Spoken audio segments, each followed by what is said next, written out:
ಹೇ ಶಾರದೆ ದಯ ಪಾಲಿಸು, ಈ ಬಾಳನು ಬೆಳಕಾಗಿಸು.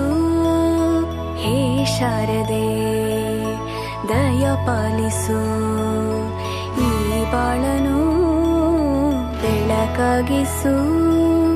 ನಾಳೆಗಳ ದಾರಿಯಲೇ ನಂಬಿಕೆಯ ನೆಲೆಯಾಗಿರಿಸು, ಮುನ್ನಡೆಸು.